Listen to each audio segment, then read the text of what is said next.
એટીએસના police અધિકારીઓને બાતમી એકત્રિત મળેલ છે કે સુરત રૂરલમાં એક મેપેટ્રોન બનાવતી ફેક્ટરી ચાલતી હોવાના બાતમી આધારે જે બાતમી સિનિયર અધિકારીને આપવામાં આવેલી, ત્યારબાદ એક ટીમનું ગઠન કરવામાં આવેલું, જેમાં PI BN Vaghela, PI CH Banara, PSI BD Vaghela, Ravi Vadhvana, PSI MN Patel, YG Gurjar, એમ 5 સબ ઇન્સ્પેક્ટર અને 2 પોલીસ ઇન્સ્પેક્ટરની ટીમ તૈયાર કરવામાં આવેલી અને જે જગ્યાની ઇન્ફોર્મેશન હતી એ જગ્યા ઉપર રેડ કરવામાં આવતા 31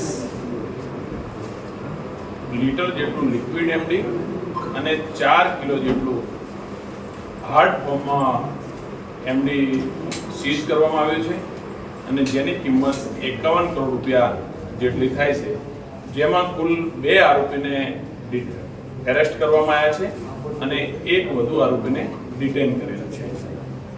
આ જે હકીકત છે એની અંદર જે પકડાયેલ આરોપી છે સુનિલ રાજનારાયણ યાદવ અને વિજય ગજેરા, ડિટેન કરેલ જે આરોપી છે એ હરીશ કોરાટ છે.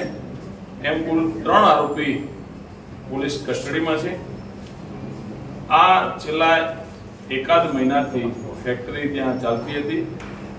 આ એક ઇલેક્ટ્રિક એન્જિનિયર છે આરોપી અને બીજો એક કેમિકલ ટ્રેડિંગનો ધંધો કરે છે.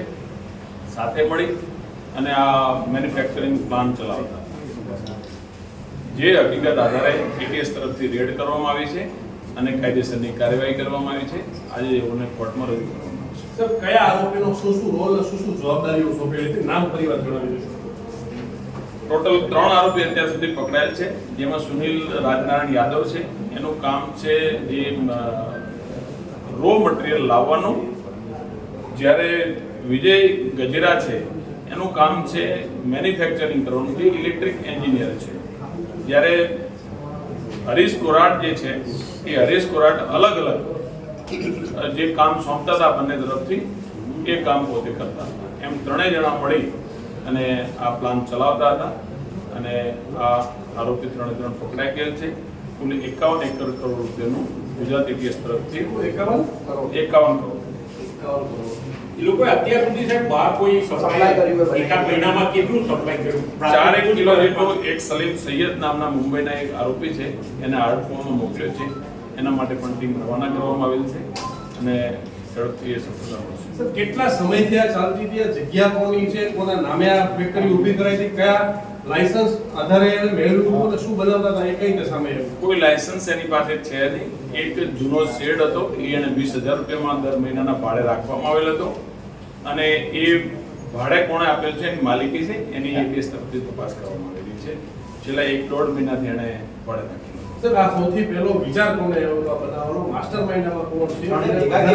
કોણ શોધાયેલું છે? એ પૂછપરછ હજી ચાલુ છે. પ્રાથમિક પૂછપરછમાં જે હકીકત છે એ આપણે આપવામાં આવી છે. સર, 1.5 મહિનાથી ચાલતું તો સ્થાનિક તંત્રના ધ્યાને ન આવ્યું, સીધું એટીએસના ધ્યાને કેમ આવ્યું? ઇન્ફોર્મેશન કોઈ પણ સામાન્ય પોલીસને બી મળી શકે છે, કોઈ એજન્સીને બી મળી શકે છે. એ ઇન્ફોર્મરને વધુ પણ વિશ્વાસુ લાગે છે એના ઉપર આધાર. ના, અગાઉની જે ફેક્ટરીઓ પકડેલી છે એની સાથે કંઈ કનેક્શન નથી. આ એક નવો જ પ્લાન હતો અને રિસન્ટલી શરૂ થયો હતો અને ઝડપથી ગુજરાતી કેસ કોઈ નામ નથી એની અંદર કે કોઈ બોર્ડ નથી. એક અગાઉ સિંગ રોડમાં જેમ ખુલ્લા ખેતરમાં શેડ હોય એ પ્રકારનું એક રેસિડેન્સથી થોડું દૂર એક પ્લાન હતો અને પ્લાનની અંદર માલિક પાસેથી આ જગ્યા શું કહીને લેવામાં આવી? શું કહીને શું કોઈ પણ માણસ ભાડે આપે છે તો પોતે ભાડામાં શું કરશે એ કોઈને કહેતા નથી, પરંતુ કેમિકલ પ્રોડક્શનનું કંઈ કહ્યું હશે એવો અમારો અંદાજ છે.